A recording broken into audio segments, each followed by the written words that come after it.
ഏതെങ്കിലും രണ്ട് പിള്ളേരുടെ കുടുംബത്തെയാണ് സർക്കാർ ഇത് വെട്ടി മാറ്റുന്നത്. എന്താ നമ്മൾ അതിൻ്റെ അടി വേറൊന്നും ഇല്ല അതിന്. നമസ്കാരം. ഞാനിപ്പോൾ നിൽക്കുന്നത് കവളങ്ങാട് ഗ്രാമപഞ്ചായത്തിലെ നേരിമംഗലം ഓൾഡ് റോഡിൽ നിന്നും കുത്തുപാറയ്ക്ക് പോകുന്ന വഴിവെക്കിലാണ്. സ്ത്രീകളും കുട്ടികളും അടക്കം നിരവധി ആളുകൾ സഞ്ചരിക്കുന്ന ഈ വഴിവെക്കിൽ ഈ വളർന്നുകൊണ്ടിരിക്കുന്ന ഈ പാലമരം മൂലം നാടിന് വൻ ഭീഷണി നിലനിൽക്കുകയാണ്. ഈ പാലമരം ഇവിടെ നിന്നും വെട്ടിമാറ്റി അപകട ഭീഷണി ഒഴിവാക്കണമെന്നാണ് നാട്ടുകാരുടെ ആവശ്യം.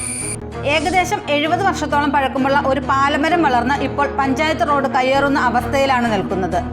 കവളങ്ങാട് ഗ്രാമപഞ്ചായത്തിലെ നേരിമംഗലം കോളനി ഭാഗത്തു നിന്നും കുത്തുപാറയ്ക്ക് പോകുന്ന വഴിക്കാണ് ഈ പാലമരം നിൽക്കുന്നത്. ദിവസവും നൂറുകണക്കിന് ആളുകൾ യാത്ര ചെയ്യുന്ന ഈ റോഡിൽ വലിയ അപകട ഭീഷണിയാണ് ഈ മരം സൃഷ്ടിക്കുന്നത്.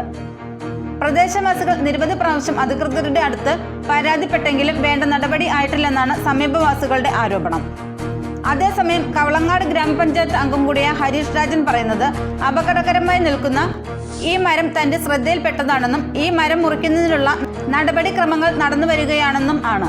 നമ്മുടെ വാർഡിൽ നേരിമംഗലം കോളനിയിൽ നിന്ന് ആരംഭിച്ച് നേരിമംഗലത്ത് അവസാനിക്കുന്ന ഈ വഴിയുടെ സൈഡിലായി നിൽക്കുന്ന വൻ പാലമരം വർഷങ്ങളായി ഇതിലൂടെ സഞ്ചരിക്കുന്നവർക്കും സമീപ പ്രദേശവാസികൾക്കും വൻ അപകടം സൃഷ്ടിക്കുന്ന രീതിയിലാണ് നിൽക്കുന്നത്. നമുക്കറിയാം 2-3 തവണ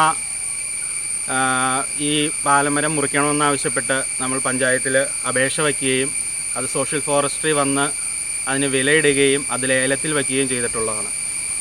ഈ സോഷ്യൽ ഫോറസ്ട്രി ഇടുന്ന വില വളരെ ഉയർന്ന രീതിയിലുള്ള വിലയാണ്. 30,000-ൽ അപ്പുറമാണ് ഈ നിൽക്കുന്ന പാലമരത്തിന് വിലയിട്ടിരിക്കുന്നത്. ആ തുകയ്ക്കാരും ലേലം കൈക്കൊള്ളാൻ തയ്യാറായി വരാത്തതാണ് ഈ പാലമരം മുറിച്ചു മാറ്റാൻ ഇത്രയും കാലതാമസം വന്നിട്ടുള്ളത്.